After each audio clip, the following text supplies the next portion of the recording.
was just gonna start making some coffee. Why is it show your name?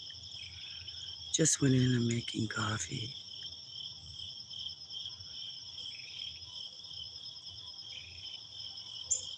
All messages.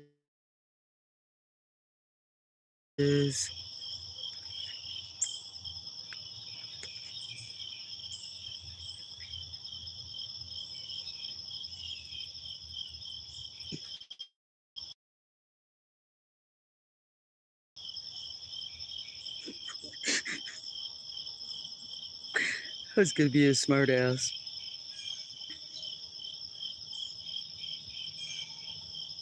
How come I'm the only one that gave a thumbs up? I'm only kidding. I'm not. I've been up all night. Hi, Blackjack. How are you? Trying to, shh. I can't get in my other phone. This one may not be, this one's not going to be as clear. And the internet went off twice. I can't get my other phone to come up. It's down to 20.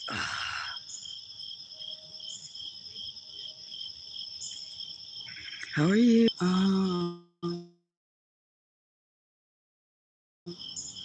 Hi, Blackjack. So, how are you?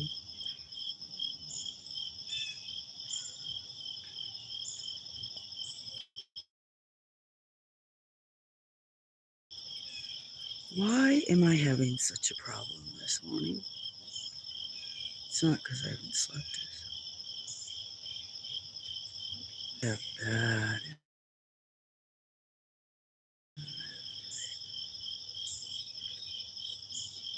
Still can't get my other computer thing. Hey, Blackjack. How are you, Camellia? How's life going? I'm doing good, Blackjack. I went to get blood yesterday. Some of the results might be back in, maybe in today. They had their own lab. I think I'm gonna like that place. I didn't know I'm gonna have I have another appointment next Monday. And the blood tests they took for that Chaga disease, they won't have the results for that. That has to, I think, go to the University of Alabama. Then it has to go to the CDC in North Carolina. Isn't that crazy? Because I was showing them pictures of it and the videos of the bugs and stuff. And then they were looking at my face. But then they were, I could hear them. Who said I didn't say it? I've never said I don't have cats. Or if I did, I misspoke. Everybody, cats is the biggest thing on my channel. Is my neighbor yelling already? It's not even, I mean, I'm not talking very loud, just like I can't be waiting. My bone scans and CT scans. Oh, you already, there's a cat climbing up. Look, oh, it's already coming down. There's Meow Meow. He was climbing the tree. Your bone scans and CT scans look good. Get all my blood work yet, but we'll find out. I'm glad your bone scans looked good in your CT. Good night. Good night, Maverick. Oh, good morning. Okay, good morning. Oh, I realized I didn't even take a photo.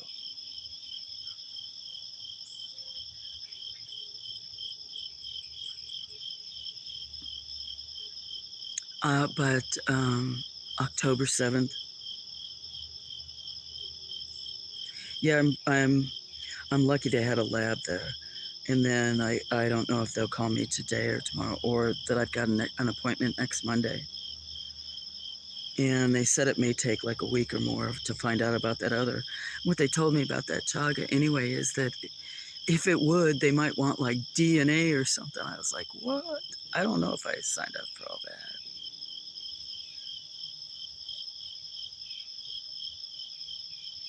But I felt better going, and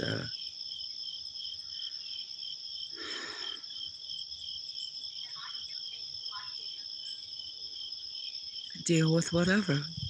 October 7th is an unlucky day. Oh, well, I don't know. Oh, there you go. Roly-poly. Get my blood work done in an hour, but they were having problems with the lab.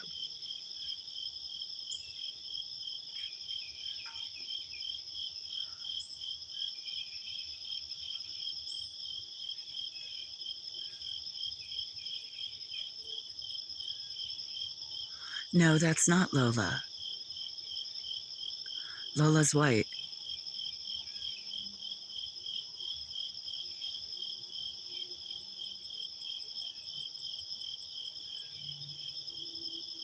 What do you think you're doing, little girl? Roly-poly. Roly-poly.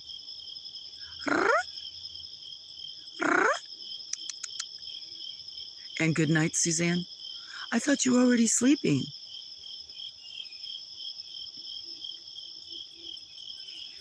Good night, Cinnamon. Yeah, why won't it? Oh, I thought you were already sleeping. But I guess not. I was in the shed working. And then looked out and realized what time it was. I guess I could have left it at least another hour, but... Oh, good morning. Okay, you guys are just all testing me, aren't you? Oh, up the feeder. Yeah, did you see that? No, that was Roly-poly. She's getting lighter in color. Oh, you did sleep? I haven't slept yet. I'll be up. I'm going to go in and make coffee, but I need to clean up the shed some, so...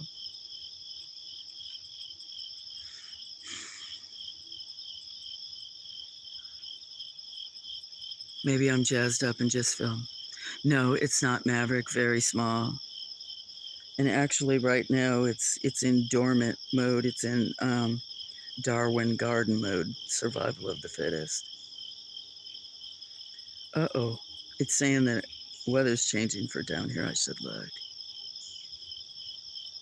I guess it would just depend. Well, no, most of it wasn't in production. Actually, it was only about an acre in production.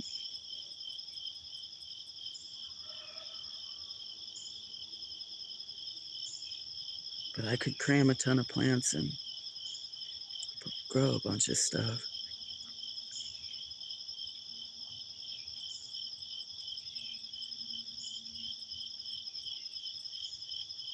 I was going to ask you something, Blackjack, but I do not remember what it was.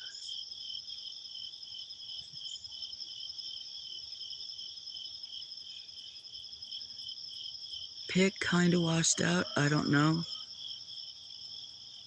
Oh, well, the pick, let me see what it looks like on my other phone. She's gotten wider.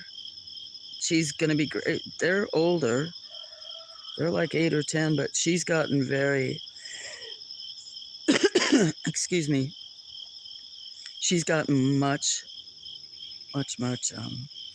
lighter.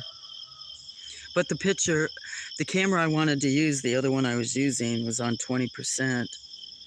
So is this other one that I'm typing that I can't get to come up.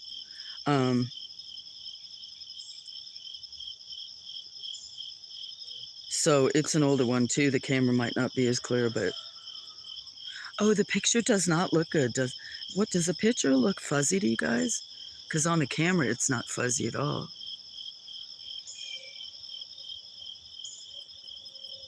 Wow, that does not look like a good picture.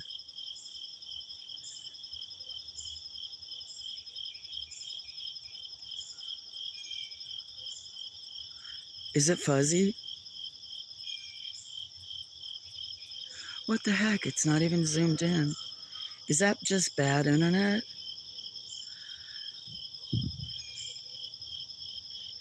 Do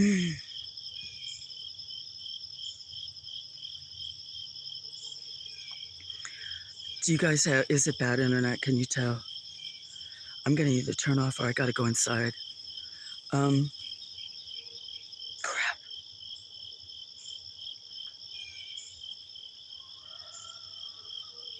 Okay, I'm gonna leave it there. It may not be a perfect picture. I think I'm gonna get sick. So I gotta go.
Good morning. I'm going to come out and move that. The camera that's filming looks crystal clear. So I don't know if it's that one. The black one I had now is one of the best, but it is charging some. Let's try this side. Never know.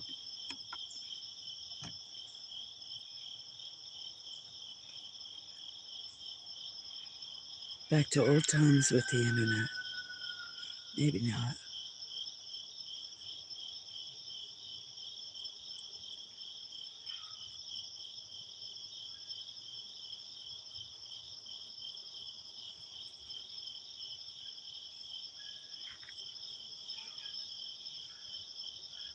That's not clear either, is it? And in my phone, it's clear. I don't think, dang, maybe it is going to be the internet this morning.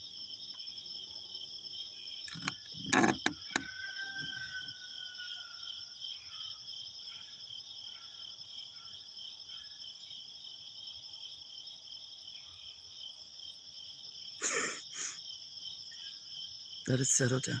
See, the picture on the camera is crystal clear. Do you know what? This is a camera, I think, that always autofocus.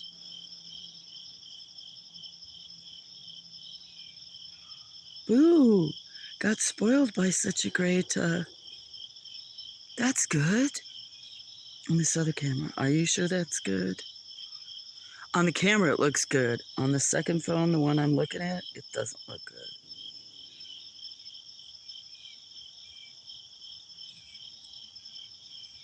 I think that other one's already charged up to 40. I need to get both my phones on this black. I think these have probably been dropped and scratched.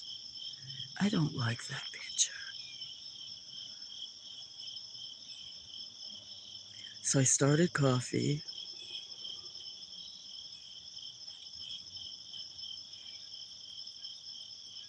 So pretty chilly there, huh?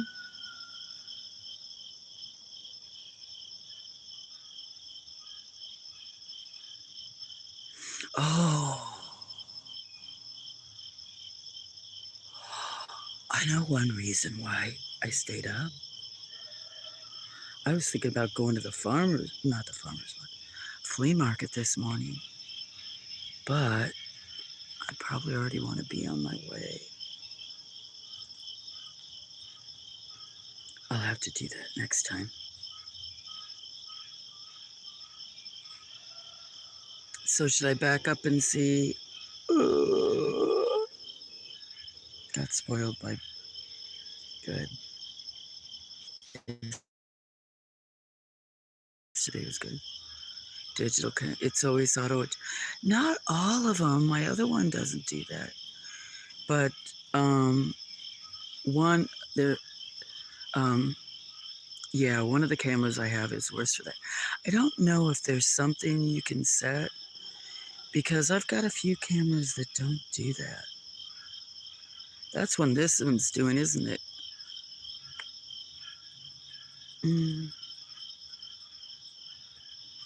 Guys, I don't know what to do. I don't know where to focus to where it wouldn't. Wow. The internet as well. Maybe. Look how good we've gotten. Okay, I'm gonna go check if coffee's got enough that I can get a cup out of it.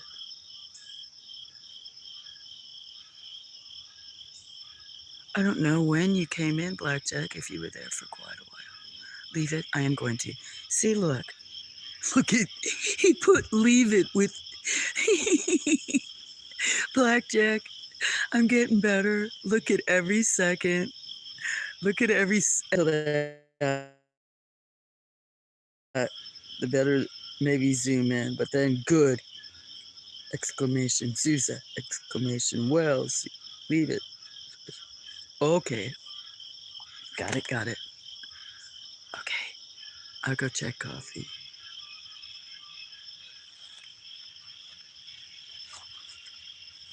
What are you doing? It's a beautiful cloud.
morning, Louis. How are you? Lounging after breakfast. I have things to do right now. Good. Listen to my voice. Oh, he'll be on later, I'm sure. He usually seems pretty clouds. Have you guys seen any birds? I could show clouds if you'd really see.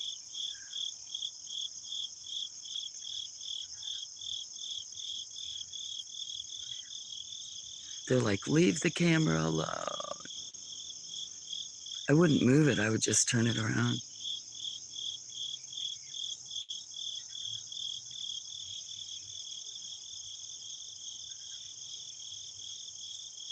Thank you. No bird, Caesar. Okay, I'm going to turn clouds. Try not to step on this thing. I don't know where all the birds are. Really pretty. Nice. Thank you, Liz.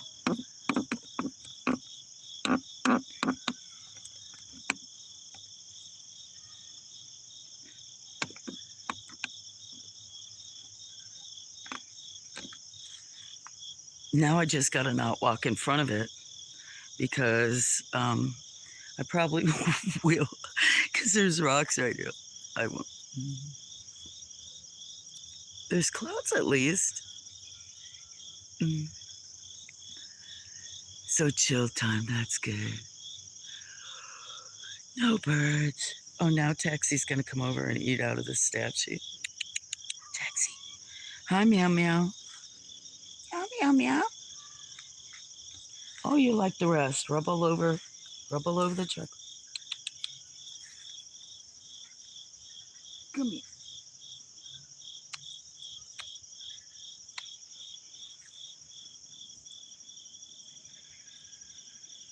Where's the camera?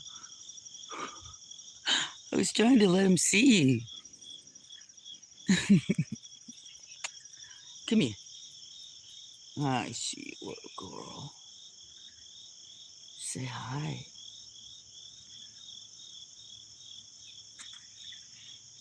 So I haven't been to bed yet. Probably gotta wait for meds. Very talkative this morning. You are very. Oh, no problem. We have blue skies, sunny, no clouds. Think it's. I had when I went down to get my blood tested yesterday. It was beautiful clouds. Not as big as that. If I looked above, it's gorgeous. But I mean, right now that's really full, but above it has a lot of the blue. But I did even a panorama like 360 degrees. So pretty it was yesterday.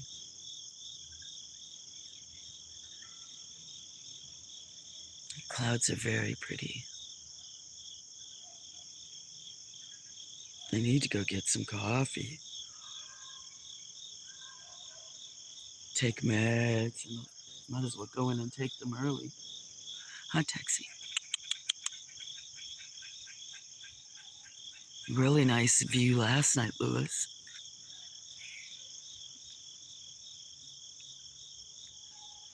No, I'm not. I gotta take my meds and stuff. I will actually, Louis. This last week I slept pretty good. Yesterday I slept.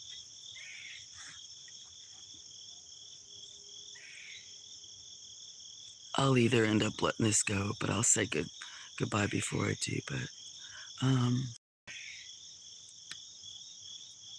anyway, it's been. Yeah, I have to take meds.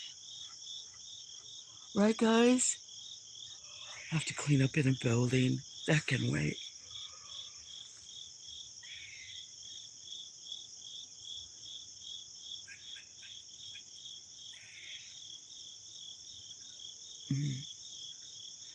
Everything's dying back a little bit, even the weeds. It would be nice for some of it to, maybe this year I can get a little bit more pruning done. Good morning. Oh, there's John. I don't have my phone with. I turned it around, John. We weren't seeing any birds. Started a second one.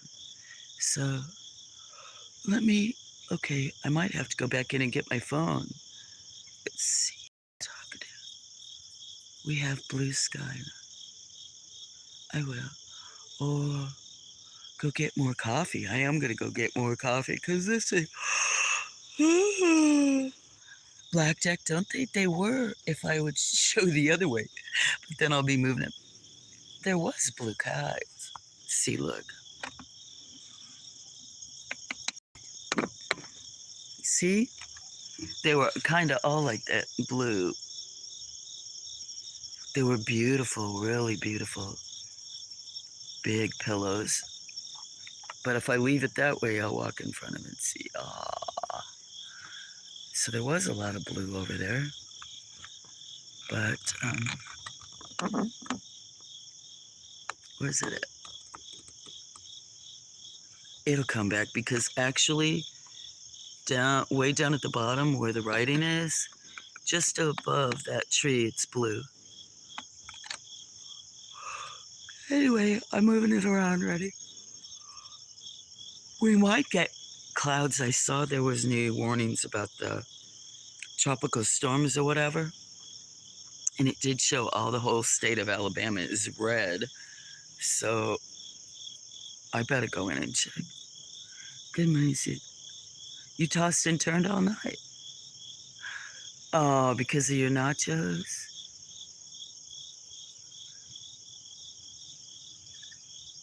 Oh, that's not good. Especially not. He is from Alberta.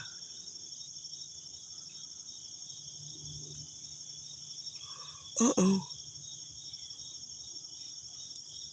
Dang it. I'm pushing everybody's. I should leave the clouds alone. Look what I'm doing. My fingers without the medicine. Oh.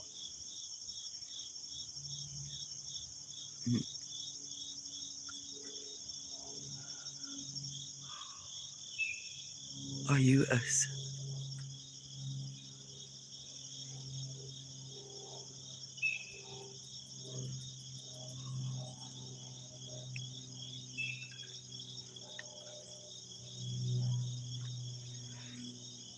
But good morning. See the little peekaboo? Peekaboo, like peekaboo. That's good. Okay, I'm gonna go get more coffee. Louis, I came out to say good morning to you. I did get to say hello to Blackjack and oh, and you, John. I didn't get to say good morning. Hope you did toss and turn. Hope you enjoyed some of the stories. Good to see you. I gotta go get coffee too. Oh, Ma. Gotta stay up a while anyway for Med.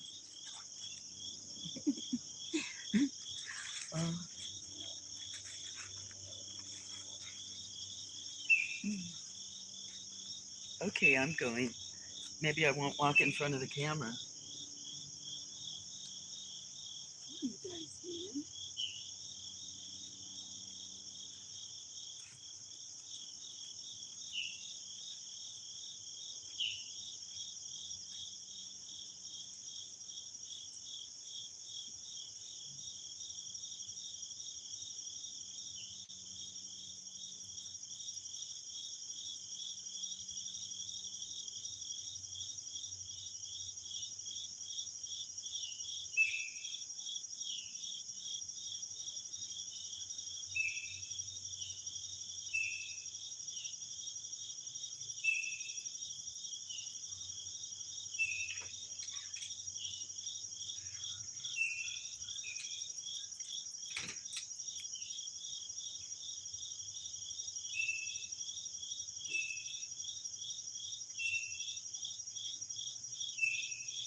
So I came back out, and yeah, I don't know what to look at now. There's one little white cloud. Can you see it coming? There are.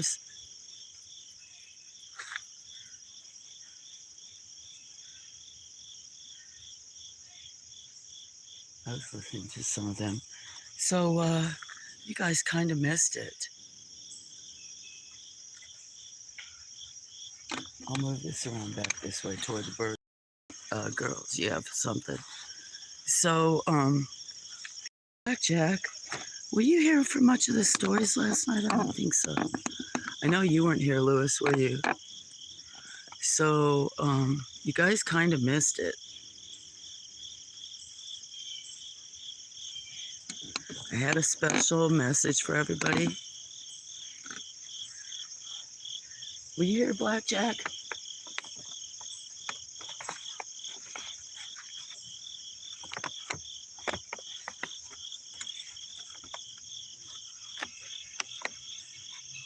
You don't know?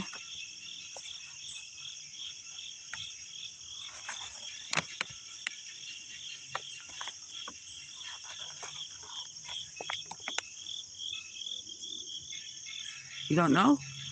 Okay. Well, I know you weren't here, right, Lewis? John was. But, Blackjack, were you here? Can you guys hear me? I was gonna have a special treat for you.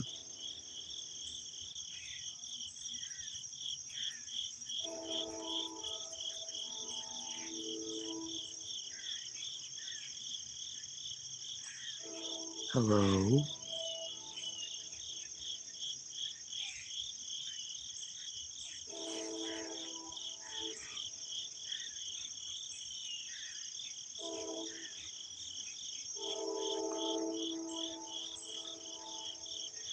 Yeah, you want to know?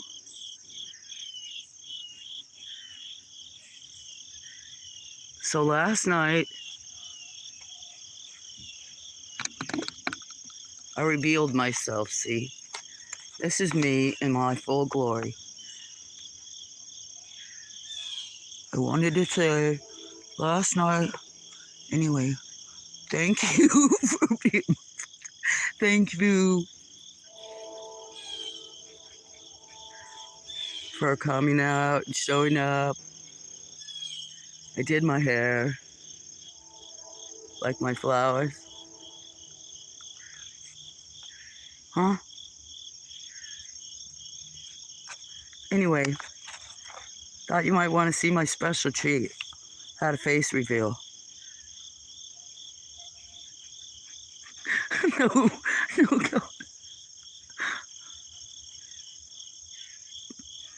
You like that? Mm-hmm. My cheeks glow in the dark, too. I had a special speech last night, and it was really nice. And I was being so thoughtful and sentimental toward all my friends. And then I look at the screen, Cinnamon's like, "You're muted."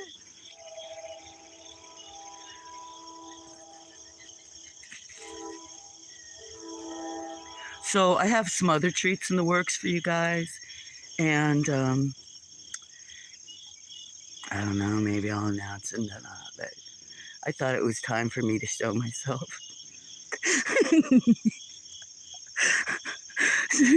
So since it looks like I have a booger hanging out of my nose. Doesn't it look like I have a booger? Or is it the camera? That'd be better if I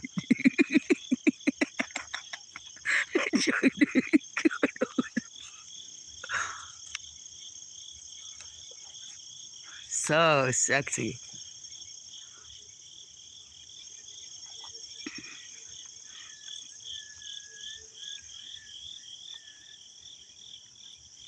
Other treats too? Yes, I do. I'm making some other cards. What did you delete, Cinnamon? What did you say? Anyway, oh, I'm so shy. I don't want to show myself. Anyway, got all dressed up for you guys.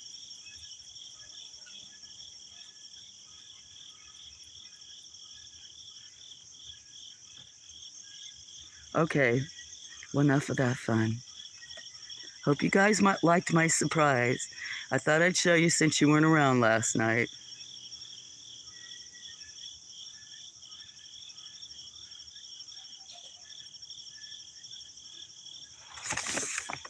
Voila!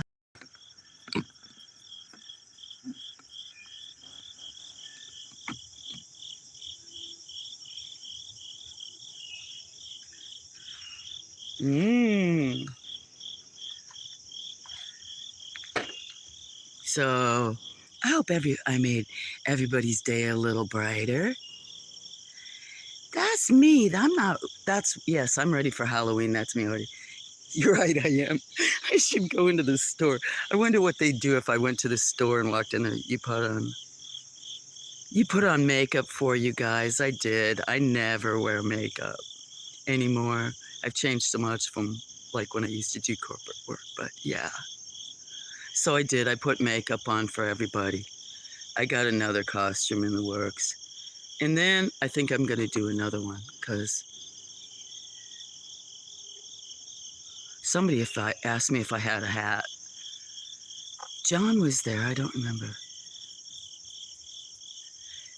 He said I'm ready for Halloween, like my face is always a costume. Your unused channel, what are you talking about? That's your normal channel. What are you talking about?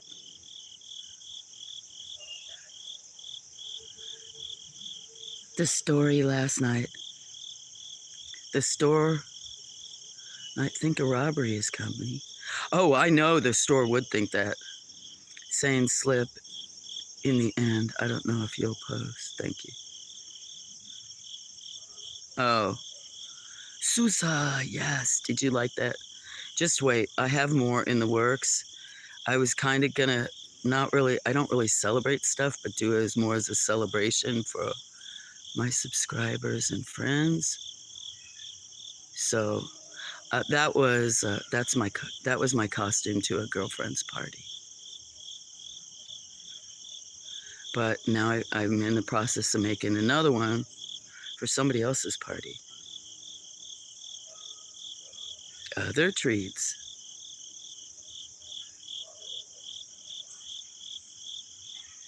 Oh,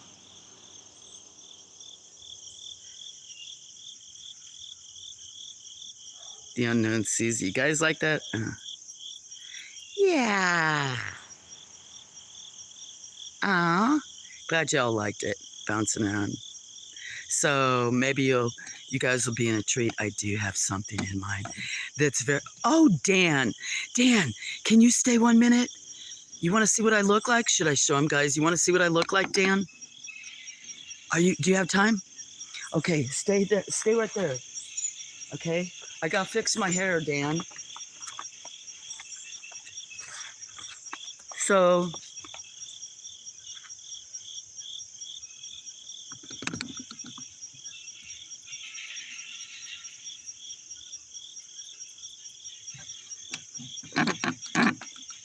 this me, Dan.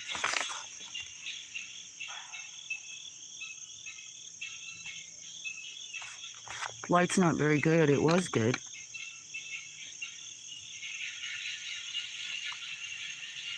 What you think? Here's me, Gozy. See, this is neon. Put flowers and vines, twigs in my hair. I think I should do it like this. This is better or worse?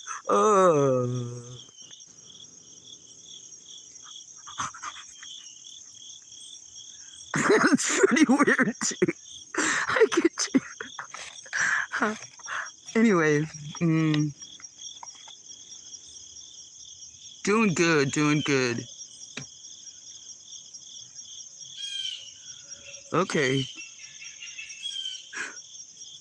I think I'm being warned. Hope you're doing good, Dan.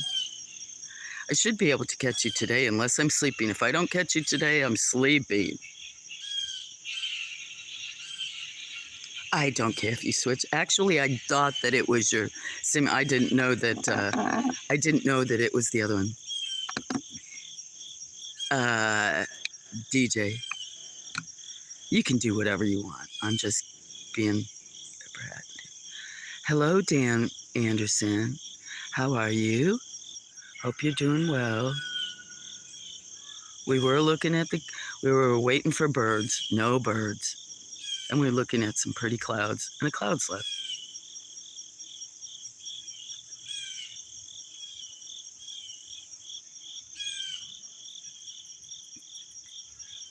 Thank you, Dan. You are so sweet always.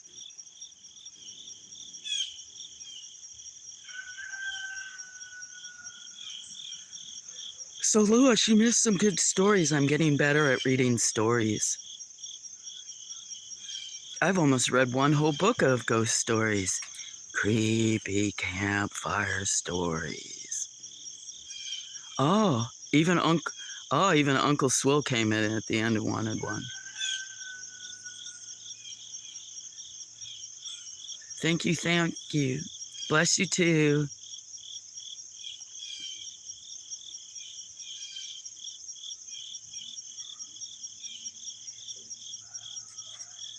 What you doing, little kitty?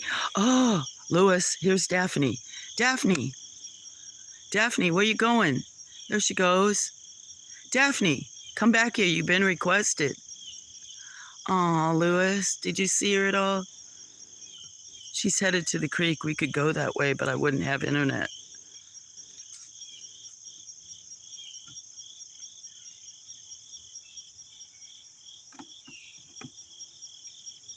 So, I'll go get my coffee over here.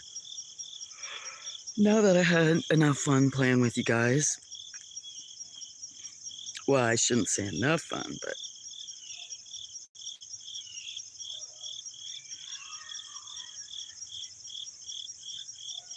oh no, neighbors are yelling. I miss good stories, Susan. Do you know what? Lewis, I think that what I'd like to do is some of the nights, I guess, tape them when I'm not live. And that way they can be in sections. Maybe I won't mess up. And that way then, if somebody wants to watch them, they can read the story. But yeah, I've read a bunch of scary stories. Last night we were reading about animals and ghost stories. I don't know what else. I can't remember. Daphne is your favorite. She's a beautiful girl. Daphne, where you go? Yes, there's a behind those trees where I was showing you they walk. That's like a meditation, and then a Japanese garden over there. Oh, where are you?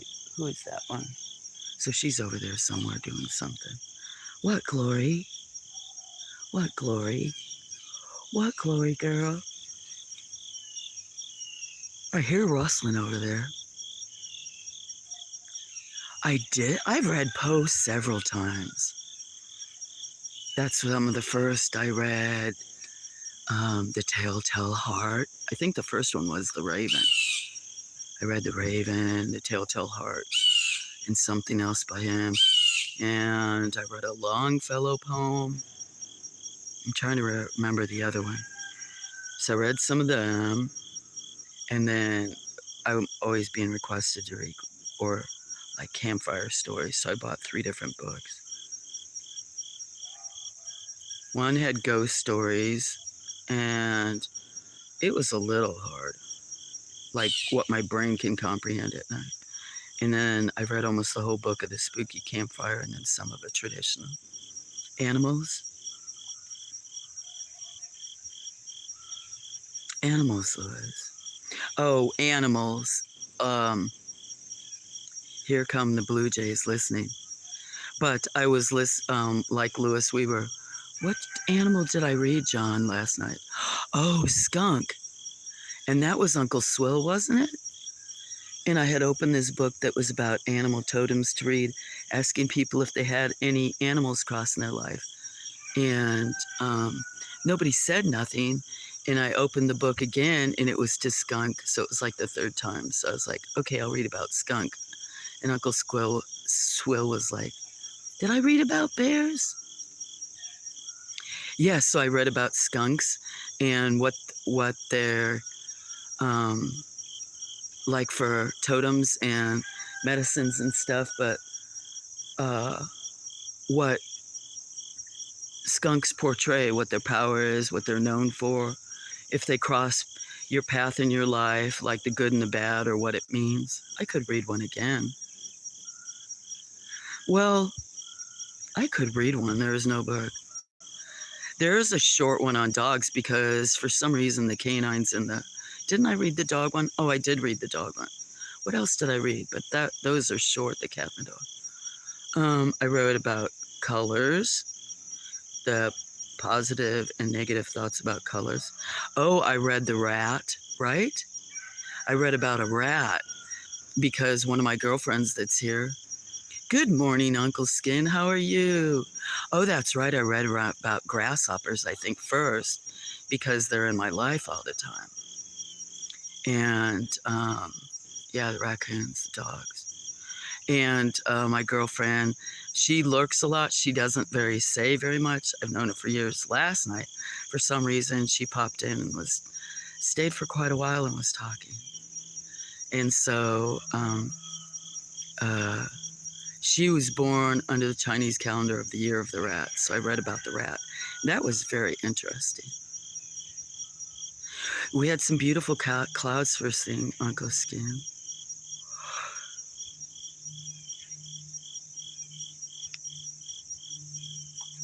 Lois, do you want me to read you a story? Owls? Okay, let me go get my book. I'll read you something about owls. We probably read it before because I've had owls show up in here in the last month, like 3 or 4 times. Let me go get it.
Okay, so since you haven't gotten to hear one, that's what I'll write.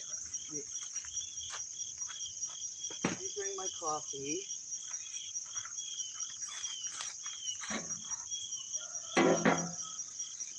Hi, Willie. Good morning. Are you the only one I've missed? Hopefully. Should I scroll? How you doing? Did I just take my 10 views? That's neat, folks. What?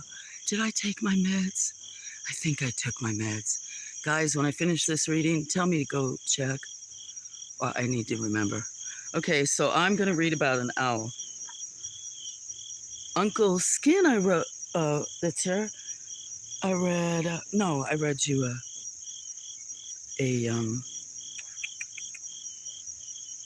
story. Yeah, they are, some of these are interesting. So what am I looking at? Owl? Oh, they're used in so much. Probably because of medicines and other stuff. Let's try 172. I think we read these. I'm not sure. Because they are long. Owls are like, shoot, they're like 7 pages. Some of them are only 1 page. I said I was going to. I know, and I didn't. Should I go look? Let me go look. Ah, shoot, I hate when I do that. Forget.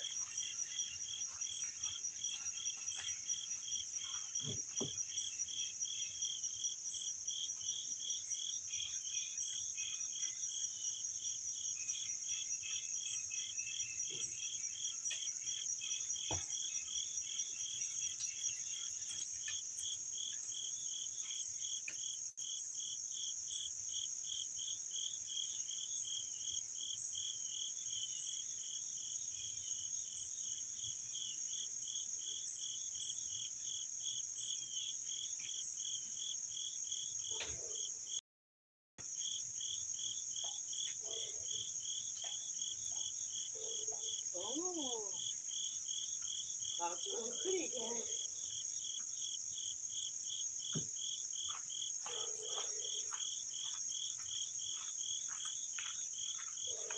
Yay! Clouds are really pretty again. I did take them. Willie! Willie! You know what you missed? Willie, you missed me showing my face last night and this morning. Do you know that?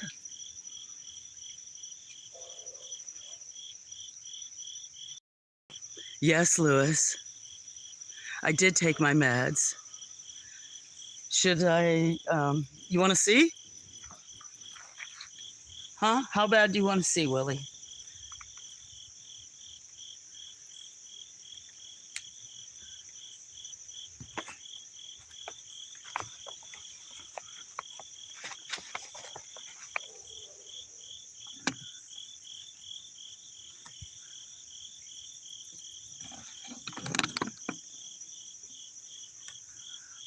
Here's me.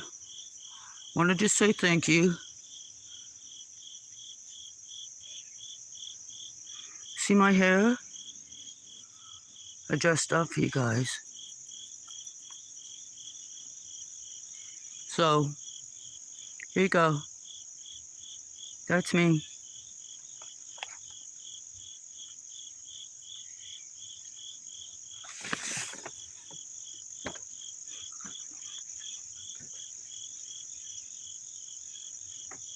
Your bag of lasses. No, that's me. Bagalicious.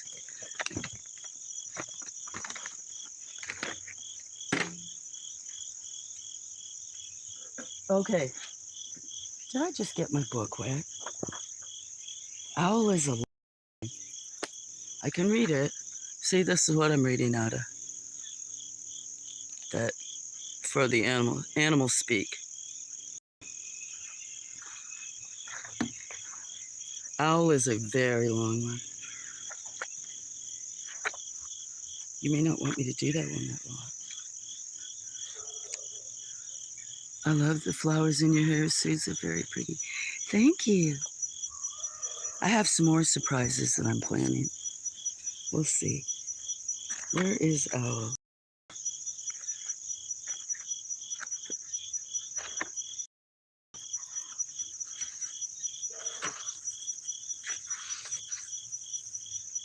Since there's no... Oh! Actually, so I am going to move this. I hadn't moved it yet. I was just twisting it around. But, already I moved it. And now look, my first technical difficulty to move the camera. Shoot.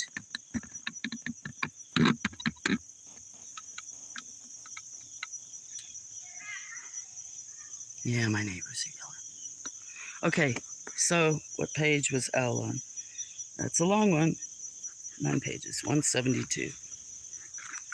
Okay, I need to take this sweat jacket off. Had on last night.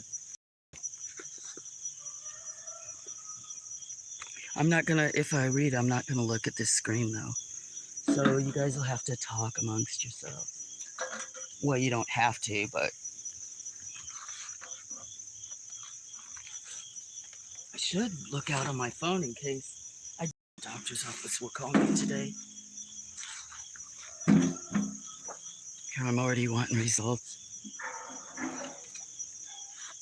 Hey, you guys ready? No, not 172. That's page 172. It's about 9 pages. How about I read owl later? What type of dog are you sitting? That was page 172. Is owl. You have any other birds come or any animal come in your life? I can read about owl. I can't remember if we started reading these one night.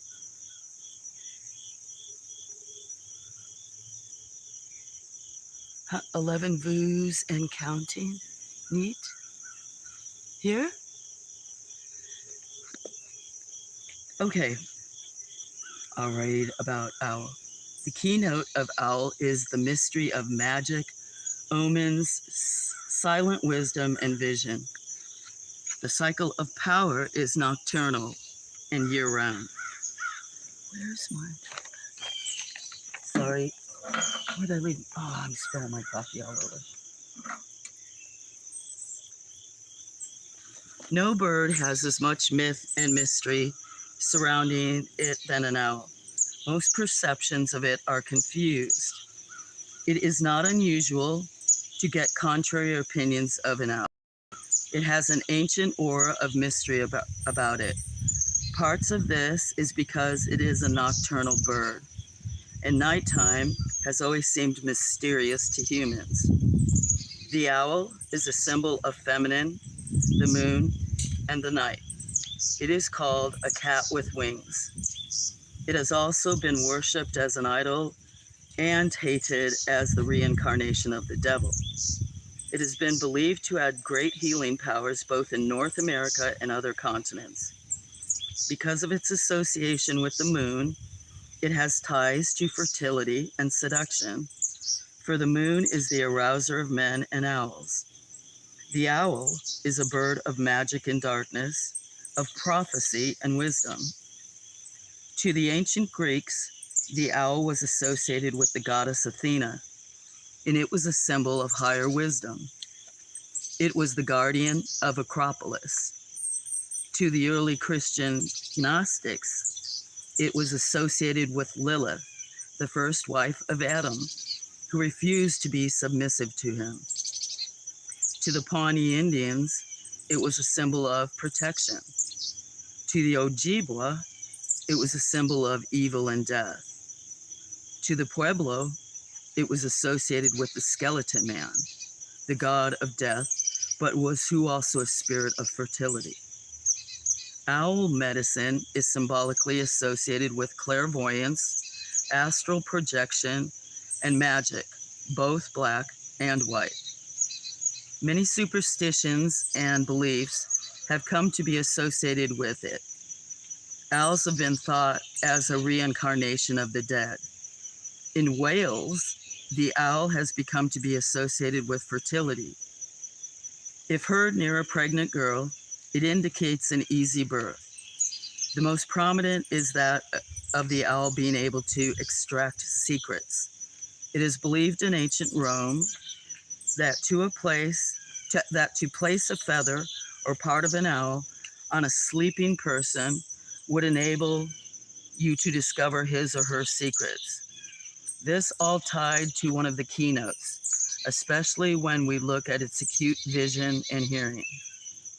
The owl is a bird of the night, and the night has long been a symbol of darkness within, the place in which humans hide their secrets. The owl has great vision and hearing. They can adjust in an instant from a telescopic to a microscopic focus. Their pupils respond in a fraction of a second to very minute changes in the light intensity. The owl's eyes are especially adapted to detect subtle movements. They also have extra light sensitive cones and rods in their retinas to help with this. I'll get into the different ones. It's showing a bunch of different ones. The yellow coloring of the eyes is very symbolic. It makes the eyes much more expressive, but it hints of the light of the sun, alive in the dark of the night. The sun lives through the owl at night. Meditation on this alone will reveal much about the magic of the owl within your life. Contrary to popular belief, the owl can see very well during the daylight. It is just more effective and more acute at night. Even in the darkest night, with its acute eyesight, an owl can pinpoint the exact location of its prey. Its hearing is just as keen as its eyesight. The ears of the owl are symmetrical, and one ear is usually larger than the other. They are also located in different positions on the head. This enables it to sort out the auditory signals it picks up, facilitating it to be able to locate its prey more easily. The barn owl can locate its prey as easily or even easier with its ears than its eyes. It will swivel its head and rock back and forth to pinpoint noises of prey with great accuracy. It will also make period clicks as a form of echolocation. One who works with owl medicine will be able to see and hear what others try to hide.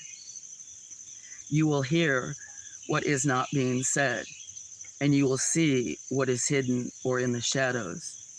You can detect and pinpoint the subtleties.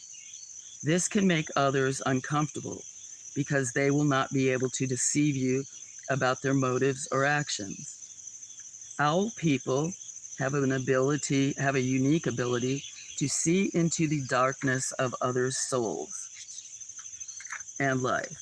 This is very scary to most people.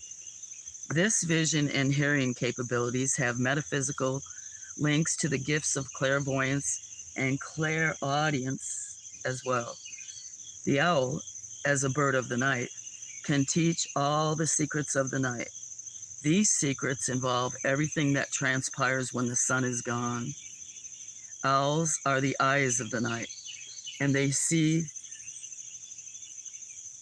what is not in the open.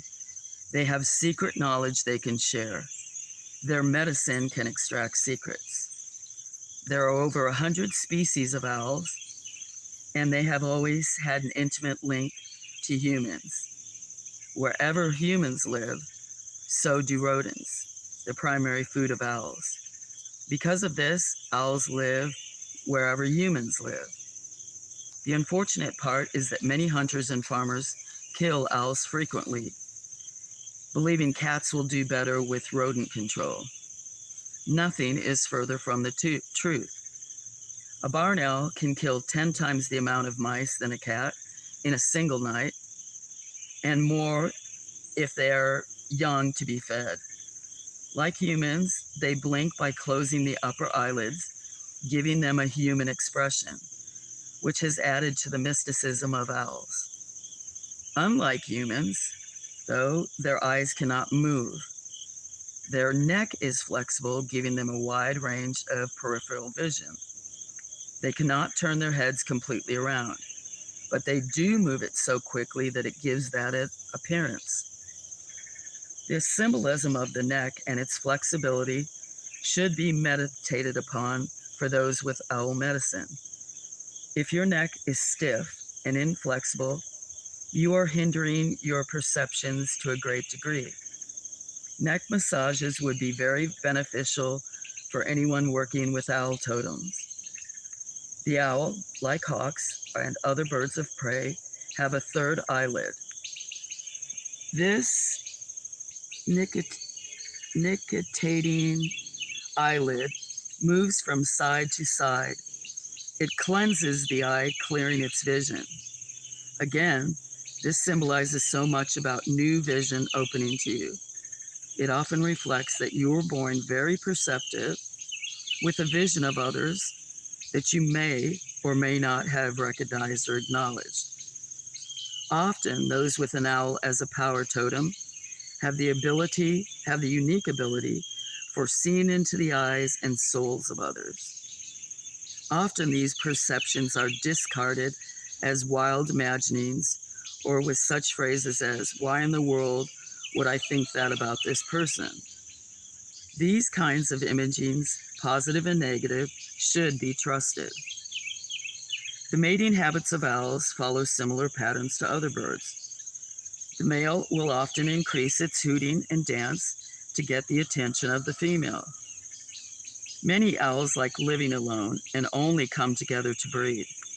So the female, especially of the great horned species, only mates when she truly trusts the male.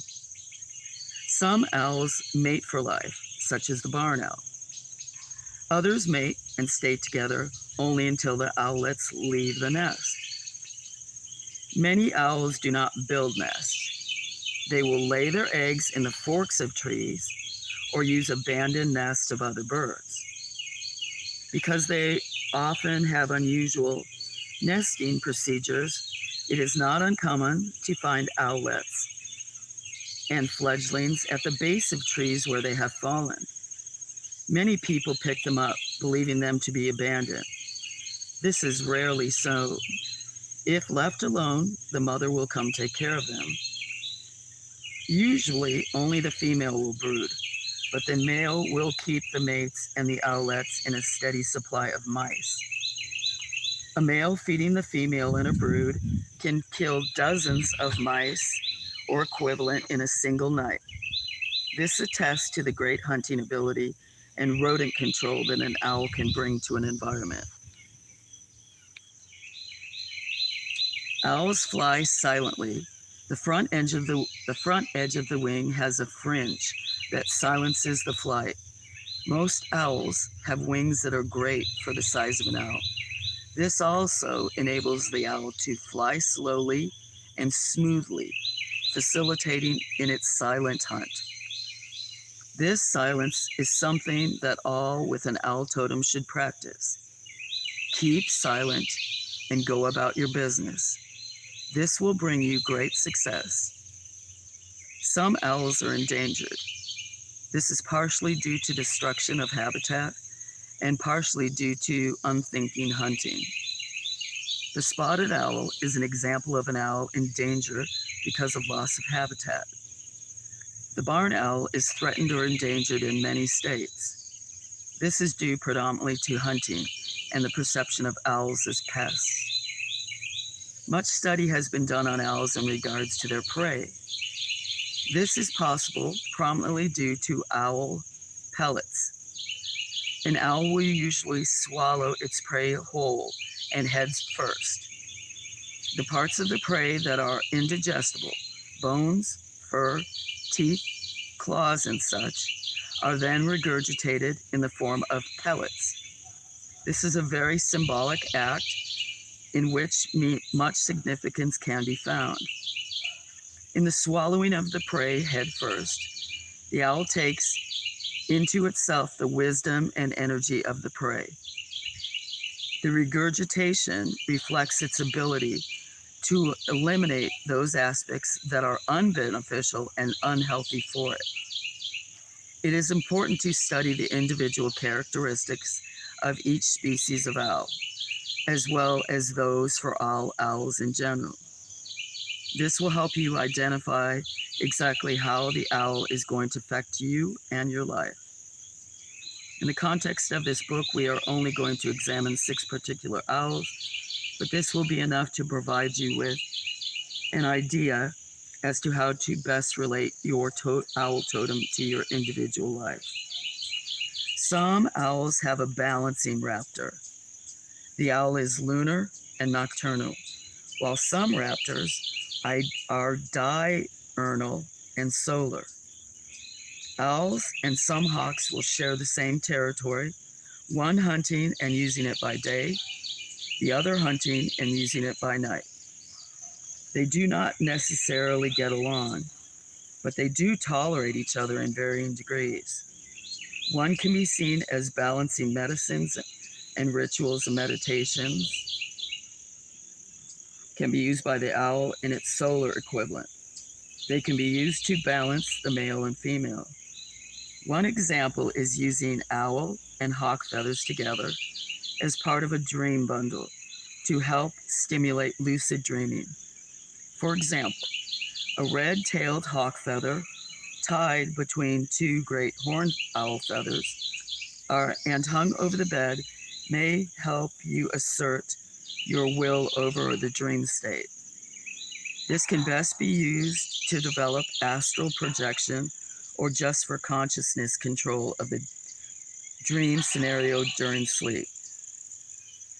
The most common examples of owls and their daytime hawk equivalents are found in the chart below. So owls are lunar nighttime, hawks are solar daytime.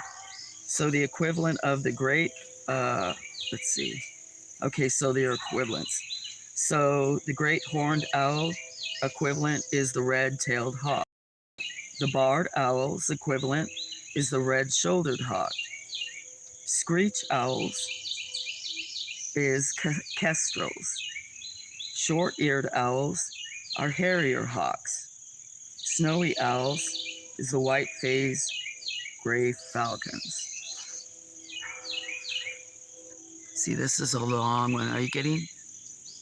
Big Mo, cheers. I'm reading about. This is a big one. Hey, Big Mo. Sorry, let me make you a mod while I happen to look up. One of my friends reading it. Oh, no.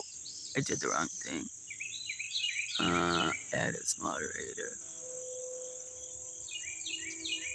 There you go. That way, if you want to connect with a lot of my wonderful friends. The next time you type, you should be a mod. Good morning, Big Mo. Cheers to you, my friend. Oh. Hope you're doing well. I wasn't paying attention to chat. Lewis wanted me to read his totem animal is an owl or they cross his life. And there's still, actually, there's only 3 more pages. Is that 5 pages? 1, 2, 3, 4. 3.5. Dream catchers. Okay. The first owl we will examine is the great horned owl. This is the most ferocious. Hope you're doing well, Big Mo. He's in Arizona too, guys. John Freeman, who's here, is in Arizona. And Willie's here, and he's in Arizona. Just so you know, Big Mo. The first owl we will examine is the great horned owl. This is the most ferocious and the most successful predator in the owl family in America. It is powerful and swift. It can easily snap the neck of a woodchuck. It will not hesitate to take whatever prey presents itself. The great horned owl will even take on all other birds of prey. Most are in awe of its formidable talons and strong beak.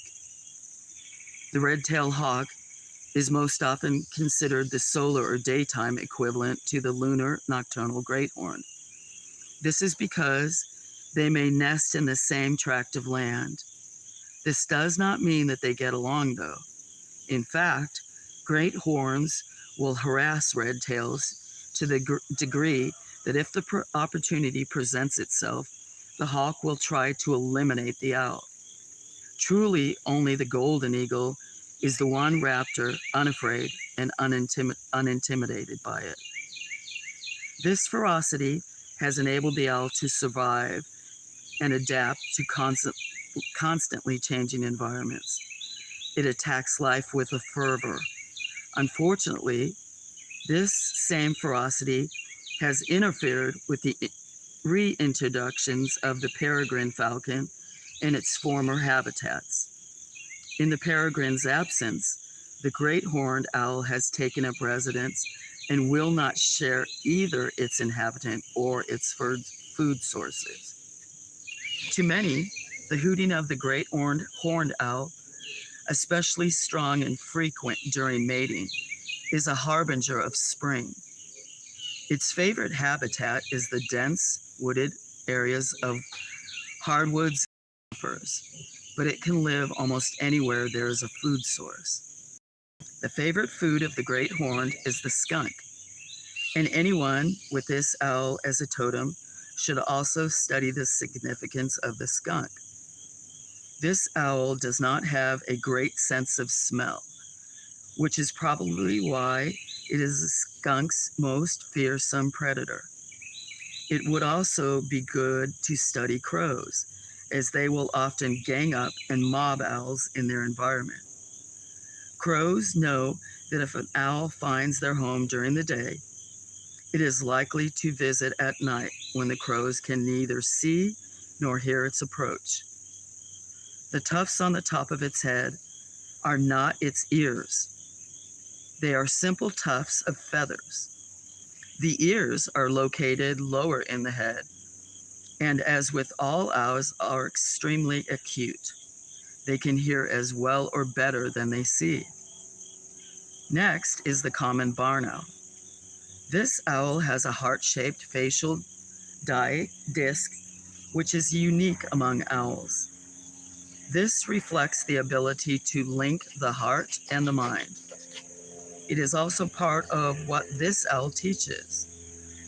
It has darker eyes.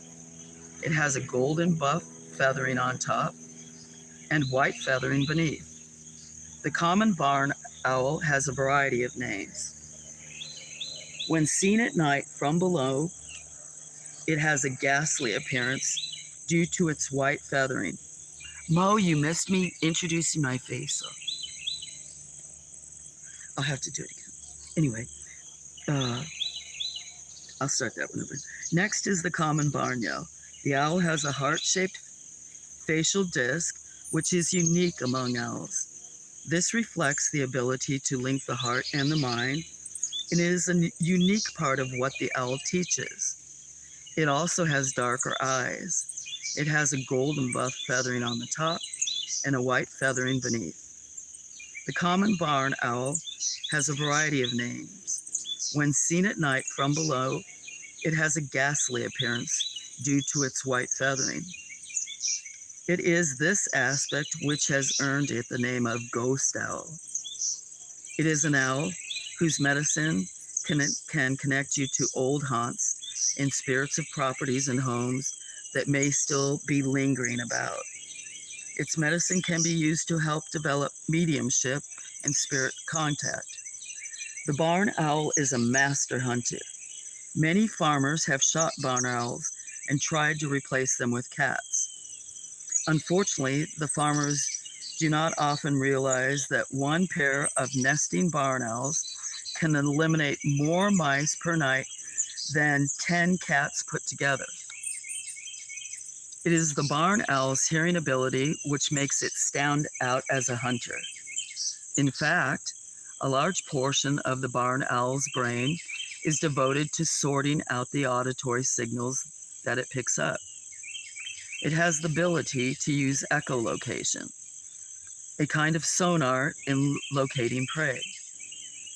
For those with this bird as a totem, the ability to hear the inner voice and even spirit clairaudience will definitely begin to develop. Barn owls are inventive opportunists. They are adaptable and will take their food wherever they can find it. Their most common prey is the mouse, and those with barn owl medicine should study the qualities of the mouse as well. Another marvelous owl is the bard. They are master vocalists, and they have charming personalities. They are large and round with dark eyes. They have a bard markings on their feathers, especially crosswise on the upper chest. It is almost as if this barring is an outer signal that it has much of its ferocity in check. The barred owl is often found in dense deciduous forest and swamps. Because of loss of environment, it has invaded the haunts of the spotted owl. In the owl kingdom, the larger will also hunt the smaller. Since the spotted owl is smaller, it is somewhat threatened, even though many believe the spotted owl is just a close relative. Both share a love for the primeval forests. The daytime equivalent of the barred owl is the red-shouldered hawk. These two share the same territory amicably. Unlike the great horned and the red-tailed hawk, both the barred owl and the red-shouldered hawk are at home in moist woodlands. They even share the same nesting space on occasion. The barred owl has a benign nature, and this is what is most outstanding about it. Although they may try to appear threatening, they are harmless. It is a great actor and can put on quite a show. Many believe its vocal performances are designed to put other animals and people off. It reflects the ability of this arm to teach us how to use the voice for greater effects. Screech owls are much smaller than those we have discussed so far. Like the great horned, they have tufts of feathers on their heads that look like ears. They are usually reddish or gray in color and are only 6 to 10 inches tall. Contrary to their names, screech owls do not really screech. Their sounds are more like a soft whining. During mating season, the male and female screech owls will sing duets. The males have a lower pitch. If the young are threatened, this is when the screech is usually heard. In spite of their small size, the courage and ferocity of the screech owl is often compared to that of the great horned. It is thought by many to be a miniature of the great horned in this aspect. The daytime equivalent of the screech owl is the kestrel. They both share the same territory. They both have a fondness for woodland borders and use tree holes for nesting. They both have a fondness for crickets and mice. Screech owls are excellent hunters. They are occasionally use cooperative hunting. This ability to cooperate to survive is part of what the screech owl can teach. It can show you how to be a fierce individual with an ability to cooperate with others, maintaining that individuality throughout. We're getting close. The short-eared owl is one of the few owls that will hunt day or night. This in itself reflects that its medicine is powerful day and night. It is also unique that it will meticulously build its home. It will also migrate. The markings on it are flame-like, reflecting its scientific name, Oceophlamus. This fiery aspect is reflected to its personality. In the book, I spoke of how the short-eared owl has a unique ability to show up overnight wherever there is an eruption of field mice populations. This sixth sense of being in opportune places at opportune times is what this owl can teach. This owl is courageous and playful. While crows can mob and chase off hawks and other owls, the short-eared will turn the tables on its assailants. The crows often become the victims when they try the mobbing on short-eared owls. Though small, they are strong and fast, and they have no fears. And they shouldn't. Few birds can compare to them in aerial ability. Even the great blue heron, who thinks it is the king of marshes, has fallen to the short-eared owl on more than one occasion. Even its counterpart, the herring hawk, the most agile of hawks, cannot outfly it. Though These two, though, will often share the same territory and have mock dog fights. This owl and this hawk nest close to each other, and rarely do they ever fight. The short-eared owl is a versatile and curious bird. Its abilities are second to none, and it has no fear. It reflects a blending of fire and air. They have a stimulatory effect upon all energies. They stir passion for life and fire the inspiration. They awaken the imagination. The last example I will use is that of the magnificent snowy owl.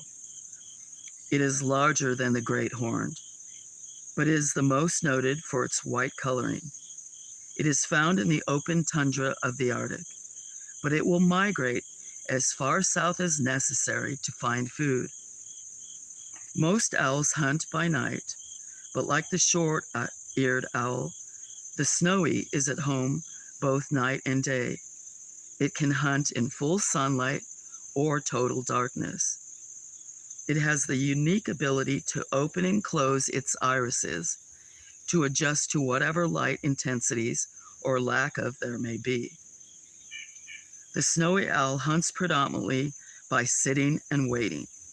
They seem to hunt lazily and often appear to be resting. This is far from true. They conserve their energy, and they are continually observant, going into action when the opportunity presents itself. This sense of timing is part of what the snowy owl can teach. Its primary prey are lemmings and Arctic hares. These should be studied by anyone with this bird as a totem. It will usually eat its weight in food every day, and like the short-eared owl, it has a knack for moving to areas where food supplies will more likely be found. It seems to instinctively detect possible famine periods, and thus is able to move at the opportune times and return as well. This kind of prophetic instinct is part of what this bird can teach. It has the power of prophecy and spirit. When the snowy moves into a new area, it does not proclaim its presence. It enters quietly and goes about its own business. This is part of what makes it successful. It can teach us to use this same ability. When it walks, its talons are withdrawn into its well-padded feet. Again, this reflects its ability to be non-threatening in spite of its power and ability. It accomplishes its tasks with timing and skill, not through intimidation. True strength is gentle, and this is what the snowy teaches. This is a very skillful bird at the game of survival. Even the young can sprint, swim, and even play dead if it's necessary, assuming an almost torpid state. This bird seems to embody the strength and power of the great horned while having the temperament of the bard, and on top of all of its skill, courage, and talents of the short-eared. That's the longest one I've met. Marsha. Hi, Big Mo is making coffee. He's from Phoenix, where I have seen some wet owls as well, but are very well. This one only does those things, but anyway, I don't know if that spoke to you or not.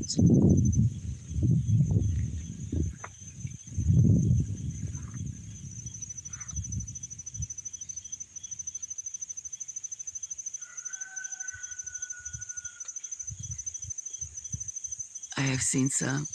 Hi, Robin. How are you this morning? Nice to see you. Hope you're doing well. Having some coffee.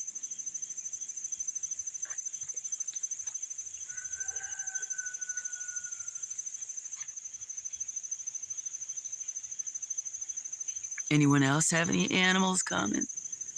Good morning. I haven't been streaming as much lately. It's good to see you. Hope you're doing well.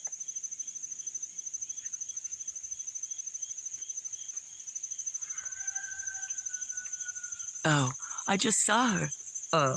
Unless she typed a minute ago. Anybody else have one? Never mind.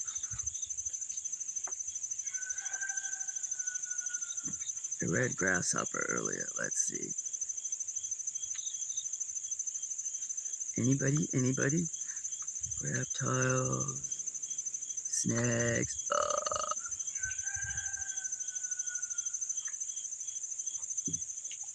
Never mind. I don't know that animal. Dragonfly, damselfly.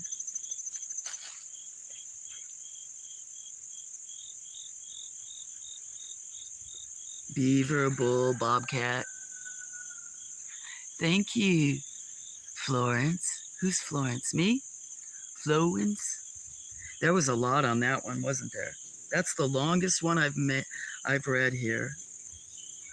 Cougar, dolphins, elephants. Anybody have something that crossed their path recently? It doesn't have all of them in here. Deer, coyote. Fox later? I'll read fox right now. If nobody else is gonna. All right, I don't think we've read fox. Have we read fox? Where's fox? 32, 271 to 277. That's much.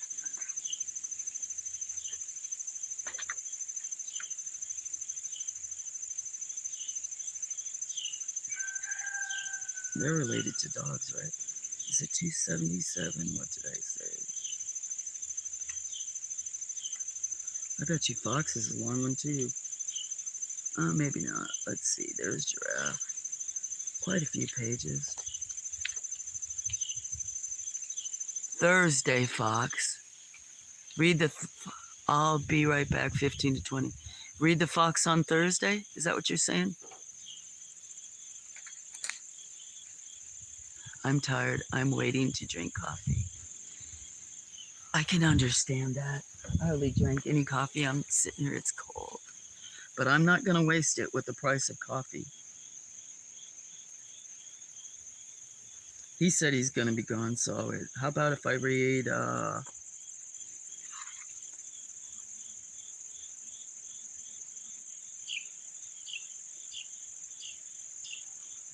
horses, groundhog, leopards, lions, lynx, anything? What are those little birds? Oh, there we go. There's that right there. Blackjack, where are you? What kind of hawk is that? It just flew by the screen. That was not one of the that was not one of the black vultures that lives here. That was a raptor because of the shape of the wings. Was that a hawk or was that a... Did you see it, Blackjack? He may not be here. I don't know. Let's see. What's some of the birds? Meadowlark, martin. What's here? And not magpie. Loons aren't here.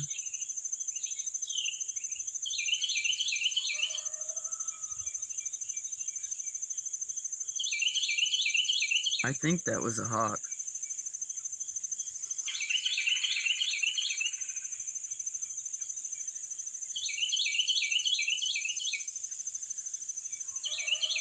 Okay, I'm going to read about a hawk. I don't know who's still here, who left. Anyway, good morning. Hello. It's my first time reading during the day. It looked like a vulture. It was way too fast. I don't know. To me, what else could it be then? What else predator? I don't think that was a vulture. I think the wings weren't the right shape. Maybe they were. I don't know. Maybe that is Bonnie or Clyde. Oh, wait. Oh, no, that's not. I was looking in, is that an owl? I was looking in that vulture nest that's coming down in that one tree. And there's There's a bird. We won't be able to see it from here. There's a bird floating around there that's bigger, but it's not a, it's all over that area. Okay, what was that? Did you see? No.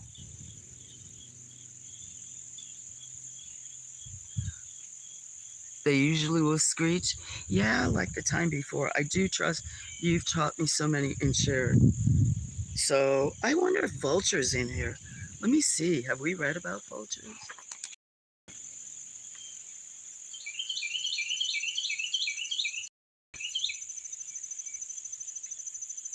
Since that just showed up, woodpecker, wren. Aha, where's vultures?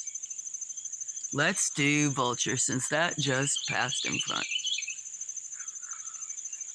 Vulture, the keynote thing they're known for is purification, death and rebirth, and new vision. Their cycle of power is year-round and summer and winter. In the earliest of times, the sun lived very close to the earth. So close, in fact, that life upon the earth was becoming unbearable. The animal world got together and decided to do something about it. Now, for those that you don't know, this is Native American stuff and lores about even older cultures and Christianity and what animals have meant to them. So just so you know that. Okay, let me start it. In the earliest of times, the sun lived very close to the earth, so close, in fact, that life upon the earth was becoming unbearable. The animal world got together and decided to do something about it. They wanted to move the sun farther away. The fox was the first to volunteer, and he grabbed the sun in his mouth and began to run to the heavens. After a short while, the sun became too hot, burning the fox's mouth, and he stopped. To this day, the inside of the fox's mouth is black. When the opossum volunteered, he wrapped his tail around the sun and began running toward the heavens. Before long, though, the sun became too hot, burning his tail, and he had to stop. To this day, the opossum has no hair upon its tail. It was then that the vulture stepped forward. Vulture was the most beautiful and powerful of birds.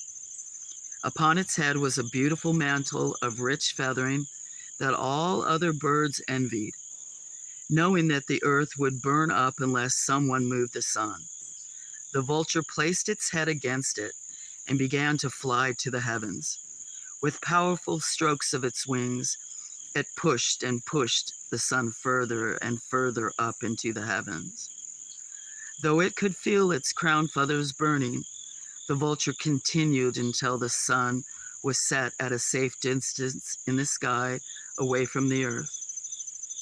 Unfortunately, vulture lost its magnificent head of feathers for eternity. The vulture is probably the most misunderstood and misaligned bird. People see them as gross and associate them only with death.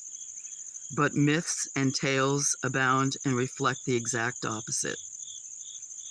Even a brief examination of the variety of myths about it and a cursory look at its behaviors will reveal a truly wonderful creature. In the Greek tradition, the vulture is considered to be a descendant of the griffin, a mythical creature usually depicted with a combination of animal characteristics. It is a symbol of heaven and earth, spirit and matter, good and evil, guardian and avenger. It was considered the avenger of nature spirits. To the ancient Assyrians, the angel of death would come in the form of a griffin. It embodied the union between the falcon and its solar aspects and the feline aspects of the night, the reflection of never-ending vigilance. The vulture is thus a link to the griffin as a guardian to the mysteries of life and death and the road to salvation. For more information on the griffin, you may wish to consult the Eller's Ullerwan, Enchantment of the Fairy One. In Egypt, the goddess of truth, Maat, is usually depicted carrying a vulture feather. In parts of Egypt, the vulture was also a mother symbol, probably because it devours corpses, enabling other life to sustain itself. Often animals and birds represent a form of the divine power, which would dispose of what could otherwise be dangerous to life and health. Life and death were both often mother symbols. To the Pueblo Indians, it is a symbol of purification. Its medicine would restore harmony that had been broken. Its feathers were used in rituals for grounding after shape-shifting ceremonies, facilitating the return of the self. Turkey vulture assisted with such transitions. It was used to dispel evil, to break contact with the dead, as in channeling, shape-shifting, and other forms of mediumship, to discharm objects, and even to recover slain warriors. In folk beliefs, when turkey vulture comes back after the winter, there will be no more frost. Also, the wearing of a feather of a black buzzard was thought to prevent rheumatism. They have also been associated wrongly with greed and heartlessness. Vulture is a member of the raptor family, but unlike most raptors, hawks, owls, etc., its weak feet and short talons make it unsuited for tearing and grasping. It relies on the others to do the killing. Although their roles as scavenger is often considered disgusting, it serves an extremely valuable and necessary function. It limits infections and bacteria from corpses that could otherwise spread to other animals who do not have the resistance. They serve to keep the environment clean and in balance. They prevent the spread of disease. There are several varieties of vulture. Each has its own unique characteristics. They all walk, stand, and perch firmly and with dignity, a kind of unspoken confidence in themselves regardless of their appearance. The condor has the largest white wingspan, and it's the world's largest flying bird. The wingspan of the Andean condor can reach 12 feet. The California condor can reach 9 feet. The king vulture of Mexico, through Argentina, will fly alone or in pairs, usually high and far away from others. Most people in this country are familiar with two types, the black vulture and the more common turkey vulture. Often called buzzers, they are simply vultures. The black vulture is named for its color. Its scientific name, Coreopsis atratus, means vulture dressed in black. It is usually solid black with a white spot at the end of each wing. The black vulture has a shorter tail and cannot soar as well as the turkey vulture. It spends more time on perches. It often nests in hollow logs. The turkey vulture has a long tail and bicolored wings. It is a creature of grace when in flight. Its scientific name, Carthatatus aura, means golden purifier. They will congregate on communal roosts at night and at dawn in the early morning sun. They will outstretch their wings and dry the dew, in the appearance of honoring the rising sun. Although home appearance, when just standing in flight, these raptors are magnificent specimens. They soar with a grace and an ease that is thrilling. For those with this totem, it speaks of a coming time when you will be noticed more for what you do than how you appear. The vultures have a wonderful ability to see and use the thermals rising from the earth, giving them lift. Their ability to use the thermals is often linked to auric vision, the ability to see subtle energy emanations from the body. We all have experienced thermals in our lives. When we have driven down a road on a hot summer day and see the heat rising off the surface, this is a thermal. To a human ground observer, I'm sorry, I'm starting to mess up. When we have driven down a road on a hot summer day and see the heat rising off the surface, this is a thermal. To the human ground observer, these currents are only visible for a few feet above the concrete. The vulture can see them as they rise into the sky. When on the ground, the vulture cannot see or feel the thermals, but in the air, they are sensitive to every aspect of the currents.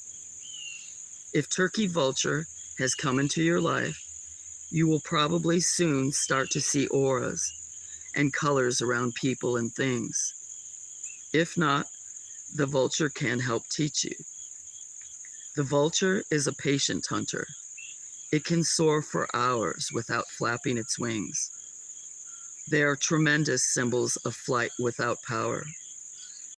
The thermals and wind-borne updrafts. They use air currents to interfere with the pull of gravity and allow themselves to fly. In essence, they do not need to expend much energy to oppose gravity. This is seen in the fact that their wings rarely move, reflecting that the power of flight does not come from them. They simply use what is available. One of the mystical secrets believed to be held by the vulture is the ability to levitate. Levitation is the law of spirituality. Gravity is the impulse toward the material and mundane, the physical. The vulture denies the material. Its ability to float, rise, and soar has been a symbol of movement away from the mundane. It is a symbol of the disintegration of physical holds. It is a symbol of distributing one's energy so that the gravity does not weigh and hold one down, be it the actual gravity of the earth or the gravity of the mundane situations and experiences. The vulture can also fold their wings well above the horizontal level, which is unique among raptors and most birds. It helps them in their soaring. When they do flap their huge wings, they provide a powerful thrust forward, and thus do not need to be used that frequently. This ability to use energy powerfully and efficiently is part of what vulture teaches. Vultures are also noted for their keen eyesight. Some scientists believe they pass subtle messages visually from one bird to another, especially when a carcass is found. They can spot kills over many miles. Their eyes see 8 times more sharply than human eyes. One of its most powerful senses is the sense of smell. The turkey vulture has a highly developed sense of smell. They can find food simply by smelling it if necessary. The black vulture's sense of smell is not quite as developed. The sense of smell has long been associated with higher forms of discrimination in metaphysical traditions. Turkey vulture can assist you in developing your own sense of smell that you can use effectively in all of your life. It will help you to decide whether or not something doesn't quite smell right in your life. The sense of smell is also associated with aromatherapy, and for those with turkey vulture as a totem, this may be the most effective holistic health technique to develop or use on yourself. The turkey vulture has a unique digestive system. When we examine the kinds of food it eats, it's no wonder. It has a resistance to botulism, thousands of times higher than humans. The digestive tract contains chemicals that kill the virulent bacteria that is on the foods they eat. It is not unusual for those with the vulture totem to have changes in their own digestive system occur. Foods that used to be enjoyed, have no side effects, may become less compatible. On the other hand, foods always thought to have been incompatible may become compatible. Foods that you eat are going to have a more noticeable effect on your energy system. Pay attention to how you feel physically, emotionally, mentally, and spiritually after eating various foods. You will soon discover which you may need to avoid and which you need to increase.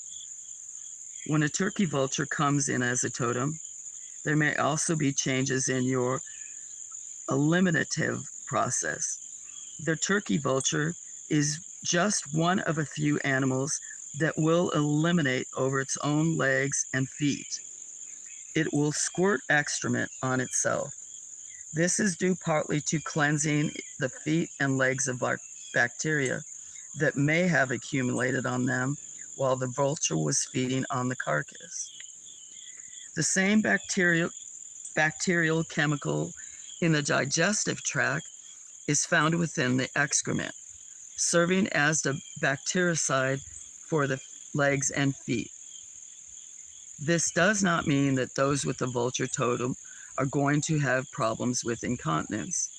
Those with the vulture totem should make sure their own eliminative system is working properly and regularly. If your energy is down and you feel yourself coming down with a cold or such, check your bodies. They need to be stimulated. Another reason that the vulture does this is to cool off its legs and feet. This is something that is also healthy and beneficial for those with vulture totems, especially if they are having trouble handling the heat. Soak the feet in cold water and you will find some wonderful and quick results. The vulture actually keeps itself quite clean and in the wild will bathe frequently. The fearless head enables the vulture to remain relatively clean as it dips in its head into the entrails and carcasses. Had it feathers, bacteria would accumulate in them. Thus, the lack of feathers prevents infection. The sun rays also serve as a disinfectant for the head. Each morning, it will face the sun with wings outstretched to warm its feathers and to clean itself of bacteria that may still remain. In this fashion, the wings actively serve as mini solar collectors. The vulture has no real voice. It will force air out of its bills and hiss. To some, this reflects the lesson of acting rather than talking. To some, it shows the vulture medicine has to do with performing rather than talking about performing. Vultures usually lay their eggs on bare ground. The young are extremely sensitive to interference. There is a long period of incubation in breeding and rearing a single chick, and thus the parent does not go far in search of food. The young do not leave the nest or fly until 3 months. For this reason, there is this belief that it may take as much as 3 months before an individual begins to truly move past the death stage to rebirth, as symbolized by the vulture. In alchemy, the vulture was a symbol of sublimation, particularly because of its resemblance to the eagle.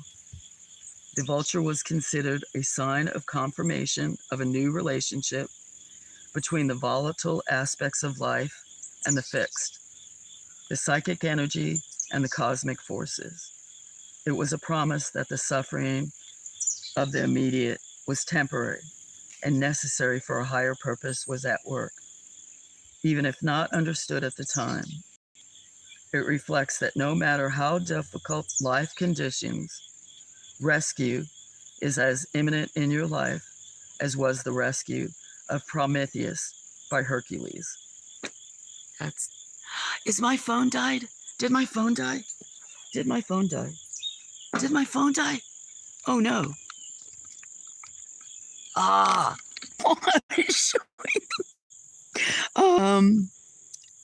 I disconnected. I cannot see the screen's black. And while I was trying to look, I got a picture of my crotch. Bonnie and Clyde, just glad his fall season feels so good. Colleen's going. Hi, Colleen. Sorry, guys. I didn't know what happened. I thought I ran out of charge, and this phone wasn't supposed to run out of charge. So I got confused. I can switch it around again or go show you guys cats. But I got confused because the screen was black. It's okay, Flo, Robin. How long was I disconnected? I'm a dope.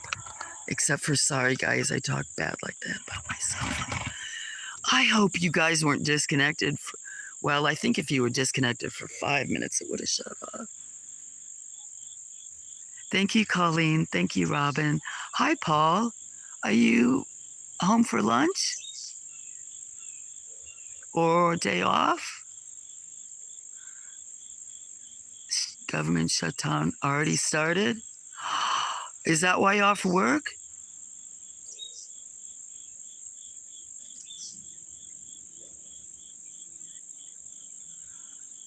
That's not good. Morning, Colleen. Sorry. I am okay, just tired as usual. I'm sorry about my phone. Too touch easily. Paul, I haven't even been looking at the screen.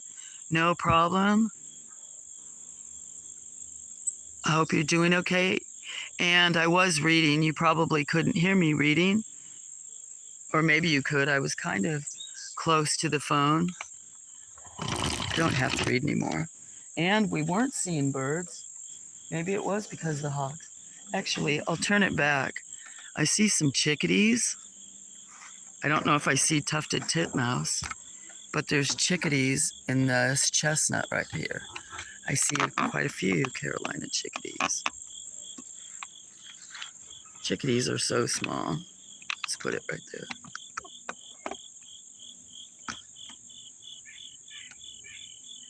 So I'll quit talking and jump on my thing. Let me see what the percentage is. Oh wait, this phone, that phone only has 4%. So if it shuts off before I get back, sorry, let me go get a battery.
Let's see if it went black again.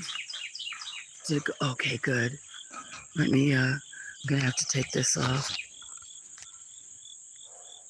Having all kinds of technical. The one that I like to stream off, the other two were dead from the night stream. And this one had like 80%. This has got 3%. At least I'm not using a flash or anything. Won't be able to, I'll probably just listen unless you guys want me to. I'm going to get back on later. I'll try to get back on later. Dad is busy. Thank you, Robin, for saying so. I understand. It was in my pollard. It was probably happening.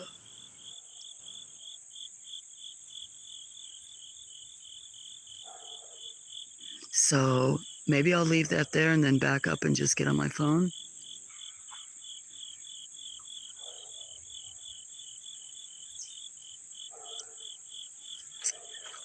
That's not going to be good. Paul, next time I'll show you my face that I see you. I have a costume I was wearing.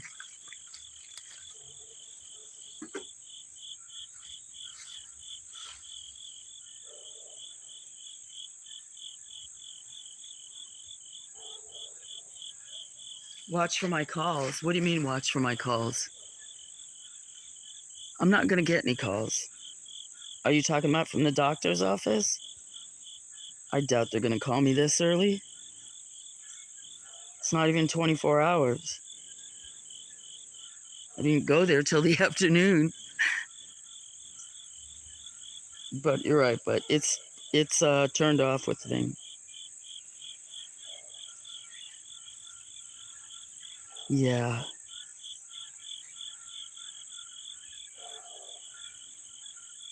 What's her face like? Is it way washed out? I can always switch it. Her face looks washed out. It's probably because the sun's starting to hit her face. Which it's going, what time is it? Oh, it just came off. 10. Sorry, Colleen, everybody else. What are you doing, Gray Girl? What are you doing, Gray Girl? Did you see Gray? Never mind. I didn't see what you said, you guys, because I wasn't paying attention to the chats. This battery pack is huge. So if the phone dies, if it goes black, it's probably died. And I may just wait till later to stream or put something up. I keep thinking about the lake. I don't know if I want to get there. That's not what I mean. Got too much on my mind. I think I need to go get like a piece of toast with something, with peanut butter or something for my stomach. So how are you, Colleen, if you're still here?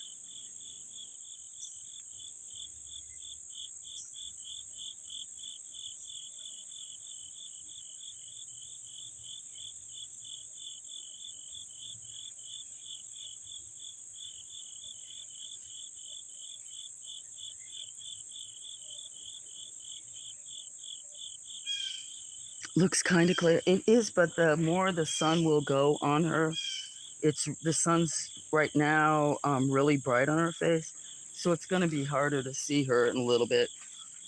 I'm going to hop in chat. Hope everybody's doing good.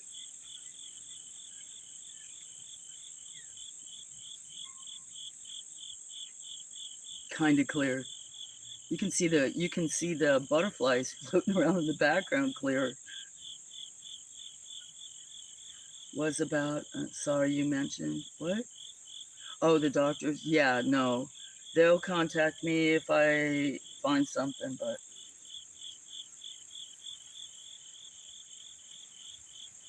Yeah, see, I don't know if I'm not meeting with the doctor till next week, so I don't know if they're going to call me today, even though they said the results were. They may hold it for him. I'm not sure. But they said they would have him back today, but they didn't take him till yesterday afternoon, so I don't know. They might have had him done this morning or maybe this afternoon.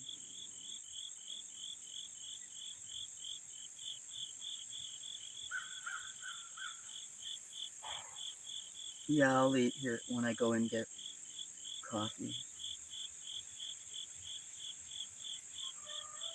Everybody else eat, hydrate. All my friends.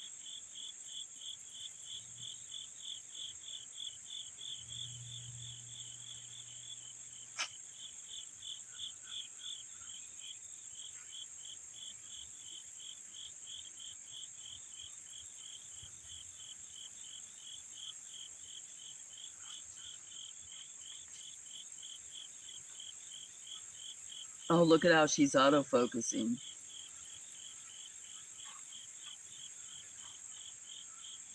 Yeah, and there's not much of view that way. That's why she's...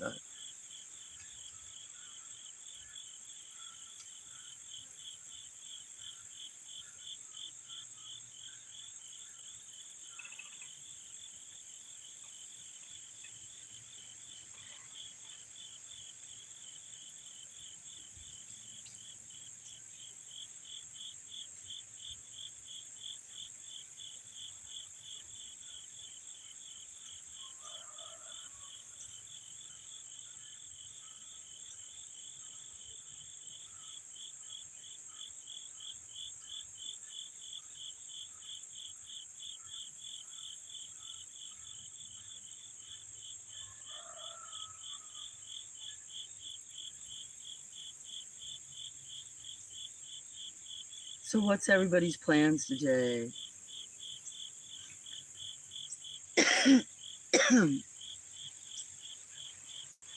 You love autumn? Autumn is nice. I bet you there's some beautiful colors up there. Not that there's not beautiful colors down here, but... What is that, a butterfly? Oh! Ah, shoot, I was going to show you guys chestnuts. Maybe I'll do a program on chestnuts. Here. But, where's the nut? Oh! Oh, this one, the nut has not broken open. Ah, shit.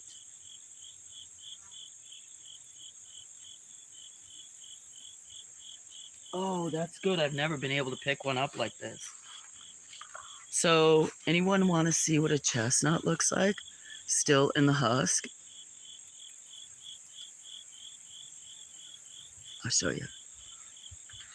This is a chestnut. They have these beautiful, long, white, yellow tendrils. Ah, that was a batty pack that bees and pollinators love. But this thing is so spiky, you can barely hold on to it. They really hurt when you go to pick them up. And this one, I don't think is released. It's not yet. No.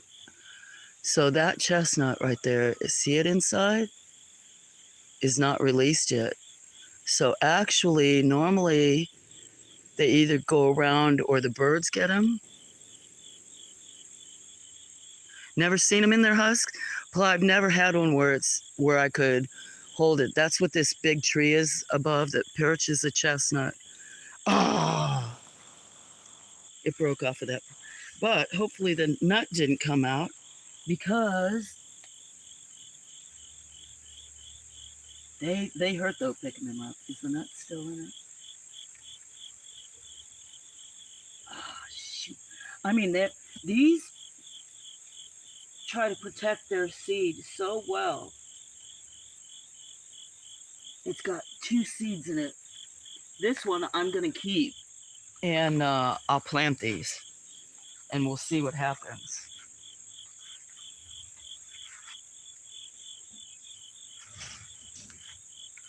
So I'll have to collect some of those.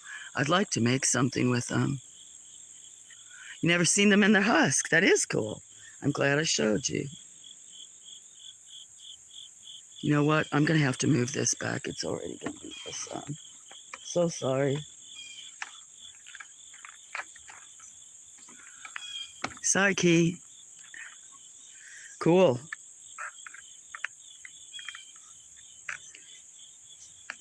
It would be good to try to make something out of them.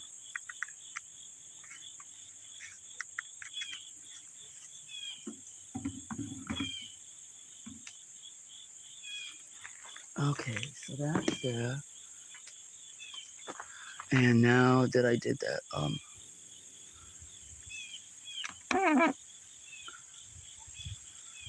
okay, I don't know what that looks like. Hey, hey, hey. Oh, no. Okay, that's my stuff right there.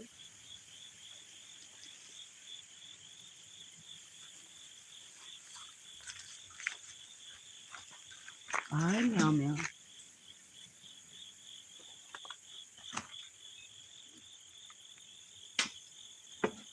She spilled my coffee on the book.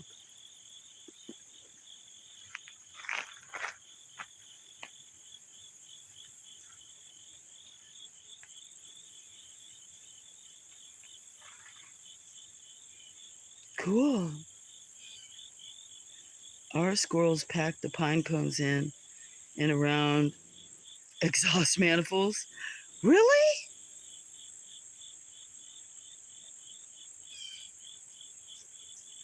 Wow. That's amazing.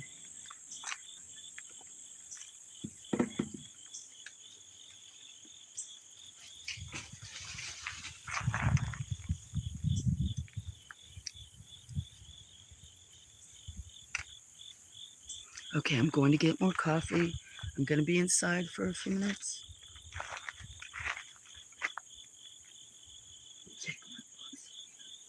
I'll take my books in there and my mask.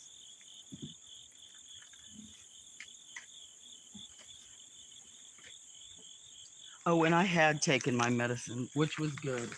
The first time, if I didn't say.